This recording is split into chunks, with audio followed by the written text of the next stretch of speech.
நான் வந்து மந்த் சொல்வேன், நீங்க எந்த இடத்துக்கு வந்து போலாம்ன்றதை சொல்ல போறீங்க.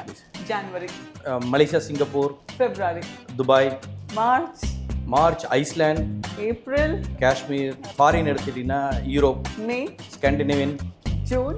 வியட்நாம். புதுமண தம்பதியர்கள் இருக்காங்க அப்படின்னா யூஸ்வலான டெஸ்டினேஷன் இல்லாமல் அவங்க எங்கெல்லாம் போகலாம்? கொஞ்சமாக டூரு, புதுசாக கல்யாணம் ஆகி அவங்களுடைய நிறைய பேசணும் அந்த மாதிரி நினைப்பாங்க. அப்போ வந்து ஃபார் எக்ஸாம்பிள் பாலி இல்லை யூரோப்னா மொனோக்கோ போகணும்னு நினைப்பேன். இல்லை சுவிஸ் மாதிரி அது ஸ்னோவில் நாங்கள் என்ஜாய் பண்ணோம் அந்த மாதிரி இருந்தால் சுவிஸ் நாங்கள் போகணும், ஆஸ்திரியா போகணும். இல்லை எங்களுக்கு எந்த டூரு வேணாம் அப்படின்னா க்ரூஸ் எடுப்பாங்க. அதேமாதிரி ஹோட்டல்ஸ் எந்த மாதிரி எடுக்கிறாங்க, ஹனிமூன் கப்புள்ஸ் எடுக்கிறாங்களோ அந்த மாதிரி கொடுக்கணும். ஜஸ்ட்டு வந்து ஹனிமூன் டூரும் ரெகுலர் டூரும் ஒன்றுன்னு பார்க்குறதா நிறைய பேர் பாரு. ஒரு ஹோட்டல் புக் பண்ணி கொடுத்துட்டு போகிறது, அவங்களுக்கு ஒரு மெமரபிள் ஒரு கேண்டில் லைட் டின்னர் அரேஞ்ச் பண்ண முடியுமா? இப்போ நாங்கள் வந்து ஒரு பீச்சில் வந்து ஒரு ஃப்ளவர் டெக்கரேஷன் பண்ணி ஒரு கேண்டில் லைட் டின்னருக்கு யாருமே இருக்க மாட்டாங்க. அப்போ எப்படி இருக்கும்?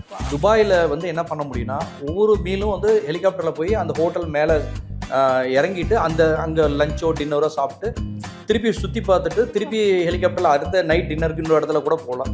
நிறைய கண்ட்ரீஸில் அந்த மாதிரி இருக்குது. நயகராவில் போகணும், 2 minutes போனீங்கன்னா டிக்கெட் எடுத்துகிட்டு ஹெலிகாப்டர் வண்டி எடுப்பா அப்படின்னு சொல்லிட்டு போகலாம். அமெரிக்காவில் அதே மாதிரி ஆஸ்திரேலியா, நியூசிலாண்டில் எல்லா சிட்டிஸ்லையும் நீங்கள் சிட்டி மேலே பறக்கணுன்னா கூட 15 நிமிஷத்துக்கு முன்னாடி முடிவு பண்ணால் நீங்கள் போகலாம். இன்னைக்கு நம்ம ரொம்ப இன்ஸ்பைரிங்கான ஸ்டோரி தான் பார்க்க போகிறோம். ஒரு சாமானியமாக இருந்த நபர் ஒரு இன்ஸ்பிரேஷனாக மாறி ஒரு அசாத்தியமான கிங்டமை உருவாக்குனா நமக்கு அது எவ்வளோ இன்ஸ்பிரேஷனாக இருக்கும். அவரே நம்ம கிட்ட வந்து பேச போகிறாங்க. அவங்க வேற யாரும் இல்லை, திரு எஸ். சரவணன் அவர்கள், கிராண்ட் ராயல் டூர்ஸோட founder and managing director. Sir வணக்கம். வணக்கம் மேடம். உங்களோட கதை இல்லை, நிஜ வாழ்க்கை அப்படின்னு சொல்லும்பொழுது ஒரு அப்பா, பயங்கர ஸ்ட்ரிக்டான ஒரு அப்பா. நம்ம ஃபேமிலி மெம்பரை பிஸ்னஸ்க்கு கன்வின்ஸ் பண்ணுறதே ரொம்ப கஷ்டம் சார். பட் அதெல்லாம் தாண்டி இன்னைக்கு 7 கண்டங்களுக்கும் வந்து நீங்கள் ட்ராவல் பண்ணியிருக்கீங்க. அந்த பயணம் எப்படி சார் தொடங்குச்சு? ஸோ டூரிசம் வந்து என்னோடய லைஃப்பில் இப்படி ட்ராவல் கம்பெனி வைப்பேன்னு எனக்கு தெரியாது. ஜஸ்ட்டு வந்துட்டு என் ஃபாதரோடைய பிஸ்னஸ் சேகோ ஜவரிசி பிஸ்னஸ்ஸு, அவருக்கு ஹெல்ப்ஃபுல்லாக வந்து நான் படித்து முடிச்சுட்டே இருந்தேன். ஸோ அந்த டைமில் வந்துட்டு ஏதாவது பண்ணணுன்னு ஒரு தேடுதல் இருந்தது. சின்ன சின்ன பிஸ்னஸ் அப்பா கூட இருந்துட்டு அப்பாவுக்கு தெரியாமல் நிறைய பிஸ்னஸ்லாம் பண்ணியிருக்கேன். அந்த விதத்தில் ட்ராவல்லையும் அவருக்கு தெரியாமல் தான் அப்போ வந்துட்டு பார்ட் டைமாக அப்படி பண்ணோம். ஸோ இதில் வந்ததுக்கு ஒரு ரீசன் வந்து டூரிசமில் வந்துட்டு என்னோடய ஃபாதர்கிட்ட இருந்தே பார்ட் டைமாக வந்துட்டு ஏதாவது பண்ணணும் அப்படின்னு நினைக்கிற சமயத்தில் எனக்கு என்னோடய லைஃப் டைம் ட்ரீம் வந்து பார்த்திங்கன்னா எப்படியாவது வந்து ஒரு தாஜ்மஹால் போகணும். 2 ரீசன் அது ஒரு பெரிய கனவாக இருந்தது. லைஃப் டைம் அதை அச்சீவ் பண்ணுறேன்னா போதும், நான் வாழ்நாள நான் நினைக்கிறத அச்சீவ் பண்ணிடுவேன்னு தான் நான் ஃபஸ்ட்டு நினச்சேன். நான் அண்டாட்டிக்கு போவோன்னு தெரியாது. நான் வந்து சேலமில் சேலத்தை விட்டு நான் வந்து போனதே கிடையாது. நானும் என் தம்பியும் வந்து போனது கிடையாது. எவ்ரிடே அப்பாவோ எங்கே வேணால் போகலாம், ஆனால் நைட்டு அப்பாவை வந்து பார்க்கணும், அப்பா அம்மாவை பார்க்கணும். ஸோ அவர்கிட்ட பர்மிஷன் கிடச்சி போகிறது ஒரு பெரிய வேலையாக இருக்கும். எனக்கு அதே ஒரு ப்ராஜெக்டாக நான் வந்து ஒரு பிரசிடெண்ட்டாக ஒரு லோக்கல் ஆர்கனைசேஷனில் எங்கள் கம்யூனிட்டி ஆர்கனைசேஷனில் ஒரு பிரசிடெண்ட்டாக வந்து கிடச்சிது. அதுக்கு முன்னாடி இருந்தவங்க எல்லாருமே ஐ கேம்ப், டென்டல் கேம்ப் நடத்தியிருந்த சமயத்தில் நம்ம மெம்பர்ஸ் எல்லாம் யங்ஸ்டர்ஸாக இருக்குமே, 20 to 30 வயசுக்குள்ளே எல்லாருமே இருக்கும். இவங்களுக்காக ஏதாவது பண்ணணும்னு சொல்லிட்டு அப்போ வந்து அந்த அசோசியேஷன் பிரசிடெண்ட்டாக இன்டர்நேஷ்னல் ட்ரேட் ஃபேர் டெல்லியில் வந்து நான் வந்து எல்லாத்தையும் கூப்பிட்டு போனேன். ஃபஸ்ட் டைமாக நான் மட்டும்தான் அரைகுறை இங்கிலீஷில் பேசுவேன், அவங்கள டிரான்ஸ்லேட்டராக இருந்தேன். இந்தியா ஃபுல்லாக ஒரு 20 days வந்து எல்லாரையும் கூட்டிகிட்டு போகிற வாய்ப்புகள் கிடச்சிது. ட்ரேட் ஷோவும் நானும் பார்த்து உலகம் இப்படி தான் இருக்குது, சேலத்தை தாண்டி இப்படி இருக்குமா அப்படின்றத நானும் பார்த்து மும்பையில் ஆரம்பித்து டெல்லி, பஞ்சாப் எல்லாமே நாங்கள் வந்து ட்ராவல் பண்ணோம். போயிட்டு வந்த வாட்டி கூட நான் ட்ராவல் கம்பெனி ஆரம்பிப்பேன்னு எனக்கு தெரியாது. ஸோ அதுக்கு பிறகு என்னுடைய அந்த ஃப்ரெண்ட்ஸ், ரிலேட்டிவ்ஸ், அவங்களோட பேரண்ட்ஸ் எல்லாம் என்னோட சன் வந்து நாங்களே இண்டஸ்ட்ரிஸ்ட்டு, நாங்களே இவ்வளோ மில்லெல்லாம் வச்சுருக்கிறோம், வசதி இருக்குது, என்னோடய சன்னெல்லாம் கூட்டிகிட்டு போயிட்டேன், என்னையும் கூட்டிகிட்டு போங்கன்னு சொல்லிட்டு எங்கள் அங்கிள்ஸ் எல்லாமே கேட்டாங்க. அப்போ நான் சொன்னேன், இந்த மாதிரி என் அப்பா கிட்ட பர்மிஷன் வாங்கி திருப்பிலாம் போகிறது வாய்ப்பே கிடையாது. லைஃப்பில் ஒரு தடவை இப்போ தாஜ்மஹால் பார்க்கணும், முடிச்சாச்சு, நான் போய் அப்பா என்ன சொல்கிறதோ அதை கேட்டு கம்முன்னு இருப்பேன் அப்படின்னு சொல்லிட்டு இருந்தேன். இல்லை வந்தே ஆகணும், பண்ணி ஆகணும் அப்படின்னு சொல்லிட்டு என்னோடய அங்கிள் ஒருத்தர் வந்து 30 பேருக்கு எல்லாத்துக்கும் கலெக்ட் பண்ணி ஒரு 16 கப்புள்ஸ்க்கு அதே டெல்லி, ஜெய்ப்பூர், அதை காசி யாத்திரா போகிறதுக்கு வந்து கம்பல் பண்ணி, நிர்பந்தம் பண்ணி அந்த பிரசிடெண்ட் பீரியடில் கொடுத்ததை வச்சு அதுக்கு ஆர்கனைஸ் பண்ணோம். இந்த டெல்லி, ஜெய்ப்பூர் டூர் வந்து பண்ணணும். இது வந்து ஒரு லைஃப்பில் ஒரு சேஞ்சஸ் வந்தது. அதே பிரசிடெண்ட் 1 year தான் பிரசிடெண்ட் பீரியட்லேயே 3ஆவதும் ஒரு ட்ராவல் ரிலேட்டடாக வந்தது. காசி, நம்ம ஹிந்துஸ் தெரியும் உங்களுக்கு, வந்து காசி போயிட்டு வந்தால் ஒரு தடவை, சரி வசதியே இல்லாத நம்ம ஏஜ் 60-70 வயசு லைஃப் டைம் ஒரு தடவை கூட்டிகிட்டு போகிற வாய்ப்பு இருந்தால் அதையும் கடைசியாக முடிச்சிடலான்னு என்னோட பீரியடோட லாஸ்ட்டில் ஒரு 10-15 பேர் ஃப்ரீயாக கூட்டிகிட்டு போகலான்னு சொல்லிட்டு அனௌன்ஸ்மெண்ட் பண்ணேன். 108 பேர் நேம் கொடுத்தாங்க. ஸோ அந்த 108 பேரையுமே நம்ம விடாமல் பண்ணணும் அப்படின்னு சொல்லிட்டு ஸ்பான்சர் வாங்கி அந்த ட்ரிப்பையும் வந்து நானே என்னோட தலைமையில் 108 பேர். நான் முன்ன போன காசியெல்லாம் போனதில்லை. அப்போ அந்த காலகட்டத்தில் வந்து பார்த்தீங்கன்னா நம்பரும் பாருங்க சார், 108 அது பார்த்தீங்கன்னா நல்ல நம்பர் தான், லக்கி நம்பர். அதனால தான் அதே மாதிரி நானும் அந்த காலத்திலே வந்துட்டேன் போல இருக்கு. ஸோ இந்த மாதிரி எனக்கு வாய்ப்புகள் வந்து கூட்டிகிட்டு போயிட்டு வந்த வாய்ப்புகளும் அந்த புண்ணியமும் அந்த பெரியவர்களுடைய ஆசீர்வாதமும் எனக்கு வந்து அடுத்த ஒரு அந்த பீரியடு முடிஞ்சதுக்கப்புறம் என் ஃப்ரெண்ட்ஸ் எல்லாம் எங்களோட ரிலேட்டிவ்ஸ் எல்லாம் உனக்கு டூர் நல்லா வருது, ஒரு வருஷம் இவ்வளோ பண்ணிட்ட, அதனால் நீ வந்து ட்ராவல் கம்பெனி வந்து வைங்கன்னு சொன்னாங்க. ஒரு அங்கிள் வந்து ஒரு 10க்கு 10 இடம் கொடுத்து நாளை காலையில் வந்து நீ பூஜை போடுற, ஏதோ ஒரு பேர் வை பூஜை போடுற அப்படின்னாங்க. அப்போ அந்த எனக்கு ட்ரிப்லாம் கூட ஹெல்ப் பண்ண ஒரு 4 பேர் ஃப்ரெண்ட்ஸு அவங்களோட சேர்ந்து 2001 வந்து இந்த ஜர்னி வந்து ஆரம்பித்தோம். இப்போ சொல்லப்போனால் இன்றைக்கி உங்கள்கிட்ட பேசுகிற பெருமையாக என்னென்னா 25th இயரில் நான் இருக்கேன், சில்வர் ஜூப்ளி இருக்கேன். 2000 இந்த டூர்லாம் நடந்தது. 2001 தான் ட்ராவல் இண்டஸ்ட்ரிக்குள்ள வந்தேன். அது வந்து சம்பாதிக்கணும் இப்படிலாம் லைஃப் வரும் அப்படிலாம் தெரியாது. ஜஸ்ட்டு ஒரு பார்ட் டைமாக ஏதோ ஒரு இன்கம் கிடைக்கும் அப்படின்னு சொல்லிட்டு சொல்லப்போனால் அப்பாவுக்கு தெரியாமல் தான் அந்த பிஸ்னஸ்ஸே இப்படி தான் என்னோடய ஜர்னி வந்து இருந்தது. பட் இவ்வளோ தூரம் போவோன்றது வந்து தெரியுது.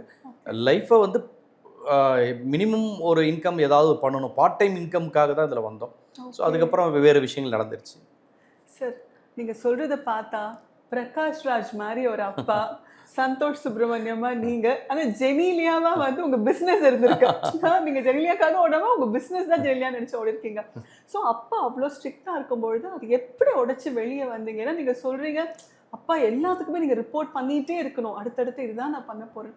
அது எப்படி சார் உடைச்சி வெளியே வந்து? ஒரு இடத்துக்கு நான் வந்து ஒரு மார்க்கெட் சேல்ஸ் காலுக்காக நான் சென்னை போனால் கூட அவர்கிட்ட பர்மிஷன் வாங்கி தான் நான் வந்து இந்த மாதிரி சென்னையில் ஒரு கஸ்டமரை பார்க்க போகிறேன் டூரிசம்காக அப்படின்னு அவர்கிட்ட தான் நான் ஒர்க் பண்ணிகிட்டு இருந்தேன். அவரோட சேகோ பிஸ்னஸில் இருந்தேன். டூரிசம் பார்ட் டைமாக பண்ணுறப்போ அவர்கிட்ட பர்மிஷன் கேட்கணும். ஸோ அப்பாவுக்கு என்னென்னா பிஸ்னஸ் பெருசாக இல்லை டூரிசமில், இப்போ தான் போகிறாங்க. அதுக்குள்ளே நம்மளை விட்டு போனால் எப்படி வந்து அவங்க கஷ்டப்படுவாங்கன்ற ஒரு விஷயத்துக்கு அவர் வேணாம் அப்படின்னு சொன்னாங்க.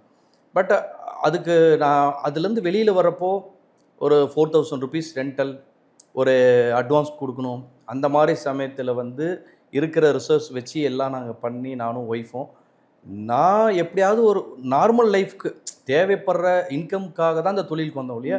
இவ்வளோ பெருசாகும்னு தெரியாது. ஆனால் எல்லாமே நம்ம வந்து ஹார்ட் ஒர்க் பண்ணிக்கிட்டே இருந்தோம்.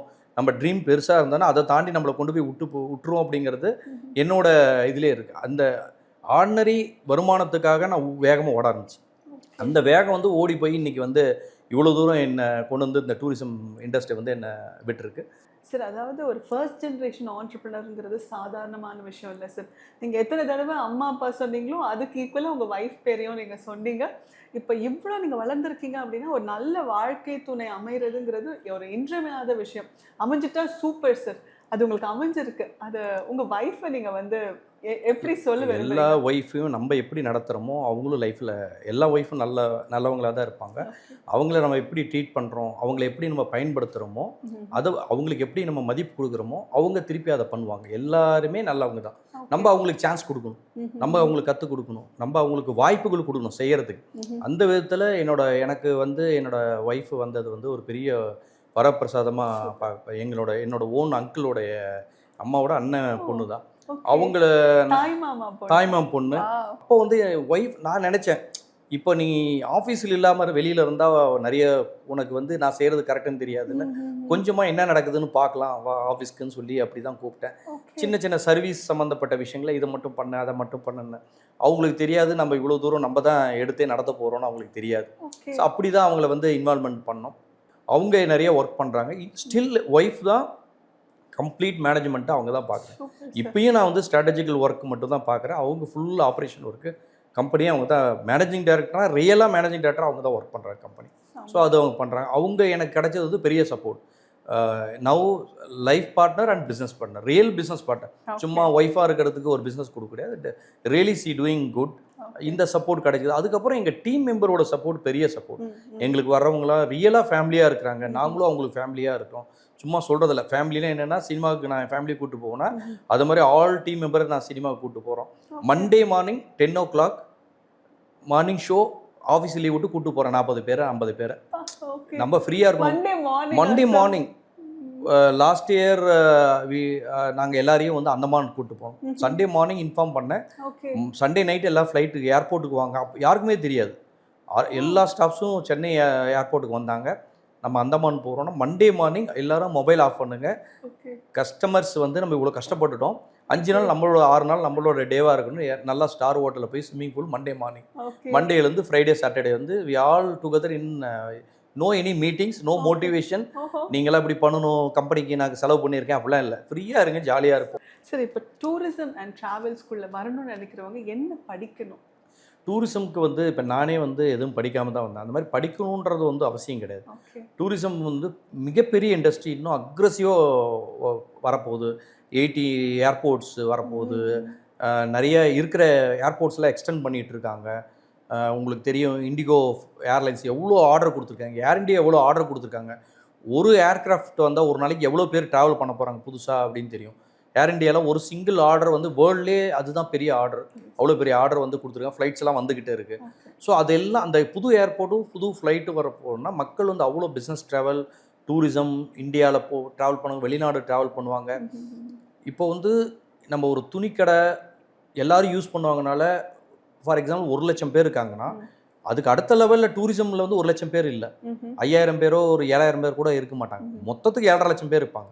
ஆனால் அவ்வளோ பெரிய இண்டஸ்ட்ரியாக க்ரோ ஆகிட்டு இருக்கிறப்போ, இந்த இண்டஸ்ட்ரியில் எனி டிகிரி ஏதோ ஒன்று படிச்சுட்டு அதை பற்றியான ஒரு நாலேஜை வந்து உருவாக்கிட்டு, இல்லை ஏதோ ஒரு அவங்களுக்கு பிடிச்சதுக்கு கற்றுக்கிறதுக்கு ஏதோ ஒரு இடத்துல ஒர்க் பண்ணலாம், அந்த மாதிரி போனாங்க அப்படின்னா they can start. Even tourism வந்து டூர் ஆப்ரேட் தான் பண்ணணுன்னு அவசியம் இல்லை. அதில் உள்ள நிறைய விசா ஆஃபீஸ் அப்படின்னு வச்சுட்டு ட்ராவல் ஏஜென்ட்டுக்கு விசா மட்டும் பண்ணி தரலாம். அந்த மாதிரி ஒன்லி விசா பண்ணி தரலாம். இ சேவா மையம் வச்சு பாஸ்போர்ட் சர்வீஸ் மட்டும் பண்ணி தரலாம். டிக்கெட்டிங் ஆஃபீஸ்னு வச்சு டிக்கெட் மட்டும் பண்ணி தரலாம். இல்லை எல்லாமே கூட திறமை இருந்தால் பண்ணலாம்.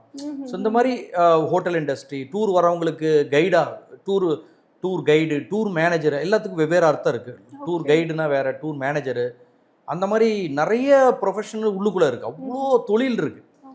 நீங்கள் என்னென்ன இருக்குதுன்னு பார்த்துட்டு உங்களுக்கு எது வரும், எனக்கு வந்து வெளிநாடு எல்லாம் போகணும், நான் டூர் மேனேஜர் ஆனால் தான் பார்க்க முடியும்னு நினச்சிங்கன்னா டூர் மேனேஜர் ஆகலாம். டெஸ்டினேஷன் படிங்க.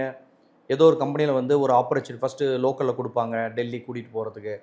கொடுத்த வாட்டி நீங்கள் நல்லா பண்ண கஸ்டமரோட எப்படி ஹேண்டில் பண்ணுறது, லோக்கலில் எப்படி அந்த வெஹிக்கிளோட ஹேண்டில் பண்ணுறது நல்லா பண்ணிட்டீங்கன்னா அடுத்தது டெஸ்டினேஷன் கொடுத்துருவோம். இப்போ என்கிட்ட ஒர்க் பண்ணுறவங்கலாம் 30-40 கண்ட்ரிஸ் எல்லாம் போயிருக்காங்க. ஒரு அவுட் சோர்ஸ் பண்ணி ஒரு 45 பேர் பார்த்தீங்கன்னா தே travel 40 countries.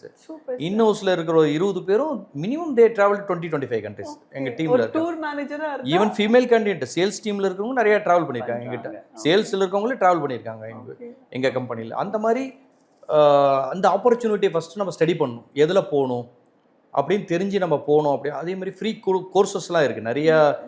For example as is ஸ்பெஷலிஸ்ட்னு ஒரு கோர்ஸ் இருக்குது. அதில் நீங்கள் போய் ஃப்ரீயாக லாகின் பண்ணி ஆஸ்திரேலியா பற்றி கற்றுக்கலாம். அந்த சர்டிஃபிகேட் இருந்தால் ஒரு கம்பெனியில் நல்ல ஜாப் கிடைக்கும். As is specialist certificate. அந்த மாதிரி கண்ட்ரி வைஸாக ஃப்ரீ ஆன்லைன் டூலில் போயிட்டு நீங்கள் அந்த டெஸ்டினேஷனை படிச்சிட்டிங்க அப்படின்னா, ஒரு ட்ராவல் கம்பெனியில் அப்ளை பண்ணுறீங்க, நான் வந்து டிகிரி படிச்சிருக்கேன்னு சொல்கிறத விட ஒரு 10 டெஸ்டினேஷன் வந்து ஆன்லைன் ட்ரைனிங் அட்டன் பண்ணி சர்டிஃபிகேட் வாங்கியிருக்கேன்னா இம்மீடியட்டாக உங்களுக்கு 25,000 to 40,000 50,000 ஃப்ரெஷர்ஸாக அந்தவே கிடைக்கும். இப்போ 12.5 கோடி பேர் வந்து இன்னும் 2032 30 crores ட்ராவல் இருக்க போகுது. 30 கோடி பேர் இந்தியாவுக்குள்ளே மட்டும் ஃப்ளைட் ட்ராவல் பண்ண போகிறாங்க. சாமானியன் கூட இன்றைக்கி சேலத்துலேருந்து யார் வேணாலும் ஒரு ஊருக்கு ஃப்ளைட்டு ட்ராவல் பண்ண முடியும். அப்படி இருக்கப்போ இது வளரப்போ அதுக்கு வேலை செய்கிறதுக்கு ஆள் வேணும். உலகத்தையே படிக்கிறதுக்கான வாய்ப்புகள் வந்து இண்டஸ்ட்ரியில் தான் இருக்குது. கஸ்டமரே ஹாப்பி பண்ணலாம், நம்மளும் ஹாப்பியாக இருக்கலாம். ஆனால் டூரிசம் தவிர வேறு எதுலேயுமே இவ்வளோ ஹாப்பியாக இருக்க முடியாது. ஐ திங்க் ஒரு குவிக் ரேபிட் ஃபயர் கொஸ்டின் மாதிரி நான் வந்து மந்த் சொல்வேன், நீங்கள் எந்த இடத்துக்கு வந்து போகலான்றதை சொல்ல போகிறீங்க. ஜனவரி Malaysia, Singapore. Okay. February Dubai. March Iceland. April இந்தியாவில் எடுத்துக்கிட்டிங்கன்னா காஷ்மீர். ஓகே. ஃபாரின் எடுத்துக்கிட்டிங்கன்னா Europe. May Scandinavian. June is right for Vietnam. Like all Asian countries. அதாவது ஒரு கண்ட்ரி நீங்கள் சொல்கிறதுனால சொல்கிறேன். ஆக்சுவலாக ஒரு மாதத்தில் நிறைய கண்ட்ரிக்கு போகலாம். ப்ரிஃபர்ட் கண்ட்ரிஸாக நான் சொல்கிறேன். July also good for Europe because morning 4:30 to night 11 வரை சன்லைட் இருக்கும். நார்மலாக 7 ஹவர்ஸ் நீங்கள் டூர் போகிறதுனா 15 ஹவர்ஸ் டூர் போகலாம் யூரோப்பில். July is best time. Even Russia நீங்கள் போகலாம். வந்து ஒயிட் நைட்டுன்னு 24 ஹவர்ஸ் சன்லைட் பார்க்கலாம். 24 மணி சூரியன் மேலே இருக்கும். 5 டேஸ் டூர் போனால் 5 டேஸ் நீங்கள் மேலே சூரியன் பார்க்கலாம். So Russia and Europe is good on by July. Okay. August என்னோட birthday month. So August many countries, ஏன்னா ஆகஸ்ட் வந்து நல்ல வெதர் எல்லாமே இருக்கிறப்ப பார்த்தீங்கன்னா even US September is good for September. Japan even best time. Japan வந்து blossom period. நீங்கள் பிப்ரவரி கேட்டீங்க, Japan also good blossom period. But செப்டம்பர்லேருந்து சூப்பரான கிளைமேட், நோ ஹாட், நல்லா என்ஜாய் பண்ணலாம். அக்டோபர் பாலி செம்மையான டெஸ்டினேஷன். நிறைய அந்த மந்தில் தான் மேரேஜ்லாம் இருக்கும். ஸோ ஹனிமூன் கப்புள்ஸ்லாம் அந்த டைம் தான் ட்ராவல் பண்ணுவாங்க. நவம்பர் டிசம்பர்லாம் என்னென்னா நிறைய கண்ட்ரீஸில் வின்டர்ஸாக இருக்கும். டொமேட்டோ ஃபெஸ்டிவல், பீர் ஃபெஸ்டிவல், அந்த மாதிரிலாம் வந்து டிசம்பர். நம்ம இந்தியன்ஸ் என்ன பண்ணுறாங்கன்னா நவம்பர் டிசம்பர் வந்து யூரோப் ட்ராவல் பண்ண, கோல்டு அதிகமாக இருக்கணும். பட் இப்போ யங்ஸ்டர்ஸ் எல்லாம் நிறைய ட்ராவல் பண்ணுறாங்க. நிறைய festivals. Because Christmas, new year பார்த்தீங்கன்னா ஃபுல்லாக உங்களுக்கு வந்து டெக்கரேஷன் இருக்கும். எல்லா இடத்துலையுமே லைட்டிங், கிராக்கர்ஸ் ஃபெஸ்டிவல், ரோட்லேயே பார்ட்டிஸ், இந்த மாதிரி வந்து அந்த 2 மாதம் ரொம்ப நல்லாயிருக்கும் யூரோப் போகிறதுக்கு. நிறைய இடத்துல ஸ்னோ, ரோட்லேயே ஸ்னோ வந்து பார்க்கலாம். So November December winter enjoy பண்ணுறவங்களுக்கு அது பெஸ்ட்டாக இருக்கும்.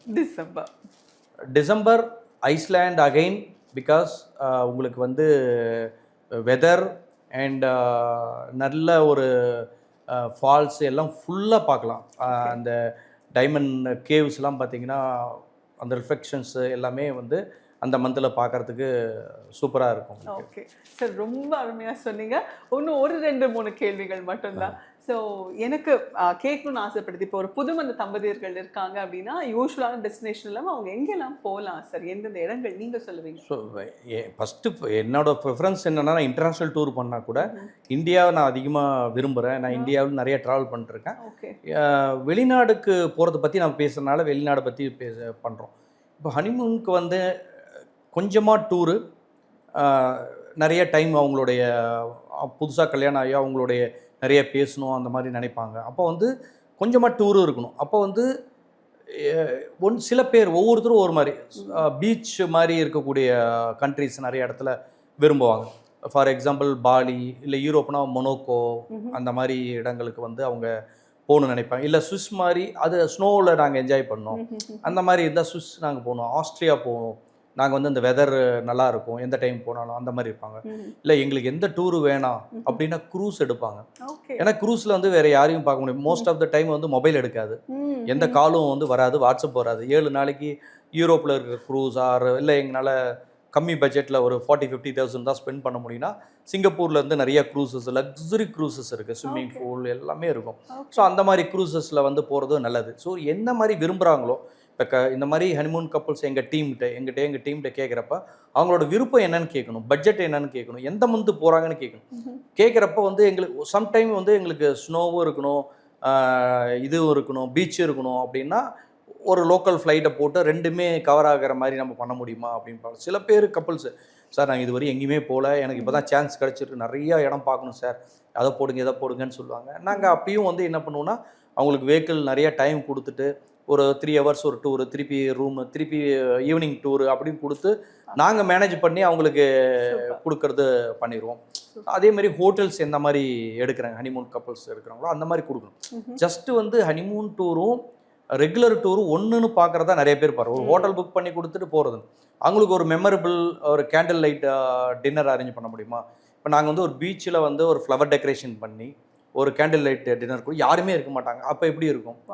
ஈவன் ஒரு கப்புளுக்கு வந்து அவங்க பேரண்ட்ஸ் என்ன சொன்னாங்கன்னா, இது மாதிரி எங்களோட ஒரு 15 இயர்ஸாக ட்ராவல் பண்ணுற ஒரு கிளைண்ட்டு, என் சன் டாட்டர் இன்லாவுக்கு வந்து ஏதாவது மெமரபுளாக பண்ணணும் சார் அப்படின்னாங்க. நான் சொல்ல ஒரு 6-7 இயர்ஸ்க்கு முன்னாடி வித்தவுட் தேர் பர்மிஷன் ஃபாதர் கேட்டனால அவங்களுக்கு ரூம் ஃபுல்லாக டெக்கரேட் பண்ணும். ஃபுல் டெக்கரேஷன் அவர் செக்இன் பண்ணிட்டாங்க. திருப்பி வெளியில் அவங்களுக்கு டூர் போயிட்டாங்க. ஒரு 3 ஹவர்ஸ் 4 ஹவர்ஸ் கழிச்சு தான் டூர் முடிச்சு வருவாங்க. பட் ரூம் கீ ஓப்பன் பண்ணி, ஏன்னா அவங்க அப்பாவோட பர்மிஷன் எனக்கு இருக்கு. ஸோ அதனால பண்ண முடியாத கண்ட்ரி, சொல்லப்போனால் ஃப்ளவரே இல்லாத ஒரு டெஸ்டினேஷனு. ஓகே. அந்தமானில் பண்ணோம். அந்தமானில் வந்து ஃப்ளவர் சென்ட் கிடைக்கும். ஆமா சார். அங்கே வந்து எங்கே கிடைக்குதோ எக்ஸ்பென்சிவாக எடுத்து அந்த மாதிரி பண்ணோம். கிளைண்ட் வந்து ஈவினிங் வந்து ரூம் ஓப்பன் பண்ணுறாங்க, பார்த்தா அப்படியே ஒரு இது அந்த மாதிரி இருக்கப்ப எப்படி இருக்கும்? ஓகே. இந்த மாதிரி எந்தெந்த மாதிரியான எக்ஸ்பீரியன்ஸ் கொடுக்க முடியும்? ஒரு வெஹிக்கிளில் எக்ஸ்பீரியன்ஸ் கொடுக்கலாம், ஒரு காரில் போகிறது, ஒரு ஈவன் வந்து பட்ஜெட் எங்கள்கிட்ட இருக்குது. ஹெலிகாப்டரில் கூட ஒரு ஏர்போர்ட் பிக்கப் பண்ணி ஒரு சிட்டி டூரே ஹெலிகாப்டரில் கூட கொடுக்கலாம். துபாயில் வந்து என்ன பண்ண முடியும்னா, ஒவ்வொரு மீலும் வந்து ஹெலிகாப்டரில் போய் அந்த ஹோட்டல் மேலே இறங்கிட்டு அங்கே லஞ்சோ டின்னரோ சாப்பிட்டு திருப்பி சுற்றி பார்த்துட்டு திருப்பி ஹெலிகாப்டரில் அடுத்த நைட் டின்னருக்கு இன்னொரு இடத்துல கூட போகலாம். நிறைய கண்ட்ரீஸில் அந்த மாதிரி இருக்குது. அமெரிக்காவில் ஹெலிகாப்டர்லேயே போகலாம். எனி சிட்டிஸ் நினச்சா ஹெலிகாப்டரில் போக முடிகிறது. அமெரிக்காவில் நயகராவில் போகணும், 2 மினிட்ஸ் போனீங்கன்னா டிக்கெட் எடுத்துகிட்டு ஹெலிகாப்டர் வண்டி எடுப்பா அப்படின்னு சொல்லிட்டு போகலாம் அமெரிக்காவில். அதே மாதிரி ஆஸ்திரேலியா, நியூசிலாண்டில் எல்லா சிட்டிஸ்லையும் நீங்கள் சிட்டி மேலே பறக்கணுன்னா கூட 15 நிமிஷத்துக்கு முன்னாடி முடிவு பண்ணால் நீங்கள் போகலாம். இந்த மாதிரி எக்ஸ்பீரியன்ஸ் சில கப்பல் வந்துன்னா நாங்கள் வந்து ஹாட் ஏர் பலூன் போகணும், இல்லை இந்த ஜம்ப் போகணும், பங்கி ஜம்ப் பண்ணணும். 2 பேருமே பார்த்தீங்கன்னா பயங்கர ஸ்போர்ட்ஸ் ஆக்டிவிட்டீஸ் இருப்பாங்க. அவங்க என்ன கேட்குறாங்களோ சேஃப்டியாக அதெல்லாம் நம்ம கொடுக்குறோம் அப்படின்னா அவங்களுக்கு ஒரு லைஃப் டைம் இந்த மாதிரி ஒரு ட்ரிப் போகணும்பா அப்படின்றது. அதை விட்டுட்டு சும்மா ஒரு ஹோட்டலில் போட்டு ஃபுட்டை கொடுத்து அனுப்பிச்சோன்னா okay, they will enjoy, but ஒரு நம்ம மெமரபுளாக இருக்காது. அதுக்காக நாங்கள் வந்து ஒர்க் பண்ணோம். இந்த டெஸ்டினேஷனும் கரெக்டாக இருக்கணும், நம்ம கொடுக்குற விஷயங்களும் எக்ஸ்ட்ரா ஒரு இது இருக்கணும். சில விஷயங்களை சொல்லி இந்த ஒரு 1000-2000 செலவு பண்ணாவே இதெல்லாம் பண்ணலாம், இந்த மாதிரி உங்களுக்கு ஒரு மெமரபிள் கிடைக்கும் அப்படின்னா நம்ம அதை பண்ணணும். Wonderful sir. I think more then ஒரு 1 hour கிட்ட உங்களோட மொத்த சாம்ராஜ்யத்தின் கதையும் ரொம்ப அழகாக எங்களோட பகிர்ந்துக்கிட்டீங்க. எனக்கு பர்சனலாக என்ன ரொம்ப பிடிச்சது அப்படின்னா, ஒரு சாமானியனாக இருந்து கிட்டத்தட்ட 108 கண்ட்ரீஸ் நீங்கள் ட்ராவல் பண்ணியிருக்கீங்க. நான் வந்துட்டு 85 கண்ட்ரிஸ் இது வரையும் ட்ராவல் பண்ணியிருக்கேன். 7 காண்டினென்ட் ஐ கம்ப்ளீட்டட். 7 கண்டம். 7வது கண்டம் Antarctica. We travelled, me and my wife. அண்டார்டிகாவில் போயிட்டு லைஃப் டைம் நான் சொன்னேன்ல சிம்லா, சரி இது தாஜ்மஹால் போகிறதா என்னோட லைஃப் டைம் கனவு. அண்டார்டிகா உலகத்தோட கடைசி பகுதியில் சவுத் அமெரிக்காவில் உசைவா ஒரு 60 hours ட்ராவல் பண்ணி உசைவாவில் இருந்து கப்பலில் வந்து ஷிப்பில் வந்து 4 days கடுமையான பயணம் பண்ணி அங்கே நம்ம கேப்டன் வந்து 5:30 மார்னிங் வந்து எல்லாரையும் அனௌன்ஸ் பண்ணி நம்ம ஃபைனலி ரீச் யுவர் ட்ரீம் அப்படின்னு நாங்கள் எல்லாம் ஒரு மாடியில் போயிட்டு அப்படி பார்க்குறப்ப என் லைஃப்பில் தாஜ்மஹால் தான் கனவு கொண்டு இதெல்லாம் நினச்சி பார்ப்போம். எல்லோரும் உலக உருண்டையில் தலைகளை பார்த்துருப்பாங்கல்ல, அந்த இடத்துக்கு போனால் எப்படி இருக்கும்? அந்த இடத்தோட ஒரு கார்னரில் போயிட்டு அவர் சொல்லிவிட்டு 8:30 நம்ம போய் இறங்க போகிறோம், நீங்கள் ப்ரிப்பேர் ஆகிட்டு வாங்க, பிரேக்ஃபாஸ்ட்லாம் முடிச்சுட்டு வாங்கன்னு சொல்லிட்டு ஸ்மால் போட்டில் வந்து நானும் எங்கள் ஒய்ஃபு என்னோடய கிளைண்ட்ஸு நாங்கள் போகிறோம். அப்போ காலில் அங்கே வைக்கிறப்ப உண்மையானால அங்கேயே திருப்பி எனக்கு ஆனந்த கண்ணீரே வந்து லைஃப்பில் இந்த மாதிரிலாம் கூட நம்ம போக முடியுமா? அமேசான் நாங்கள் போகிறது, அமேசானில் ஒரு 3 days, இகுசு ஃபால்ஸ் காட்டில் எல்லாம் சொல்கிறேன். அங்கிருந்து வந்த ஆயில் வந்து உண்மையே கிடையாது, அது எனக்கு தெரியல, எனக்கு அங்கிருந்து வருமானு தெரியல, ஏன்னா அங்கே யாருமே கிடையாது, ஆதிவாசிகள் மட்டும் தான் இருக்கிறாங்க. ஸோ அங்கே ஒரு 3 daysல வந்து ஃபாரஸ்ட்குள்ளெல்லாம் போயிட்டு அனகொண்டாலாம் வரும்னாங்க. நாங்கள் காலில் ஷூலாம் அதுக்கு தகுந்த மாதிரி போட்டுட்டு ரெடியாக கை க்ளவுஸ் ஏதாவதுனா கூட அந்த மாதிரி சேஃப்டியாக அவங்க கூட்டிகிட்டு போகிறாங்க. அங்கே காட்டுக்குள்ளே ஆதிவாசிங்களை அந்த மாதிரி நிறைய விஷயங்கள் அங்கே ஆக்டிவிட்டீஸ் பார்த்தோம். அந்த மாதிரி இகுசு ஃபால்ஸ்ன்னு சொல்லிட்டு சவுத் அமெரிக்காவில் இருக்குது. நயகரா ஃபால்ஸ் பார்த்தாவே இவ்வளோ ஆனந்தமாக இருக்கும். ஒரு அன்னதானப்பட்டியில் பிறந்து நயகரா வந்து 2009 ஃபர்ஸ்ட் டைம் போனோம். உங்கள் ஊர் பேர் என்ன சார்? அன்னதானப்பட்டி. அன்னதானப்பட்டி சேலத்து பக்கத்தில் அன்னதானப்பட்டின்னு ஒரு சின்ன ஒரு ஊர், அதில் தான் பிறந்து வந்தேன். இந்த இகுசு ஃபால்ஸ் பார்த்தீங்கன்னா 247 ஃபால்ஸ் ஒரே இடத்துல இருக்கு.